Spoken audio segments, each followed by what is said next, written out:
കാത് കുത്തുക എന്ന് പറഞ്ഞാൽ ഇത്രയും സ്ട്രെസ്ഫുൾ ആയിട്ടുള്ളൊരു കാര്യമാണെന്നുള്ള കാര്യം സത്യം പറഞ്ഞാൽ നമുക്ക് ഈ എക്സ്പീരിയൻസ് എല്ലാം വളരെ മുന്നേ ആയിരുന്നല്ലോ. അപ്പം അതിനെപ്പറ്റി ഒരു റിയലൈസേഷൻ ഇല്ലായിരുന്നു. പക്ഷെ അവൾക്ക് അത്രയും വേദന എടുത്തപ്പോൾ എനിക്ക് ഭയങ്കര വിഷമമായി.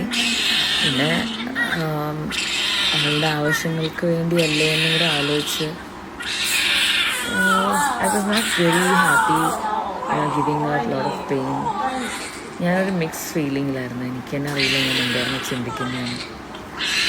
Y should we do all these things, why should we get succumb to the societal pressures, അങ്ങനെ പല ചിന്തകളും എൻ്റെ മൈൻഡിൽ വരുന്നുണ്ടായിരുന്നു.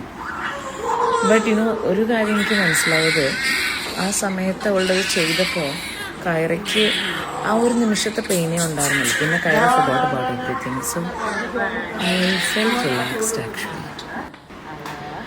ഇപ്പം കയറേനെ സോഷ്യൽ മീഡിയയിൽ കൊണ്ടുവരണോ വേണ്ടേന്ന് തന്നെ പല പ്രാവശ്യം ഞാൻ ചിന്തിച്ചിട്ടാണ് ഇത് എടുക്കുന്നത്. Let her actually understand how much I loved her, how much she means, what she actually means to me.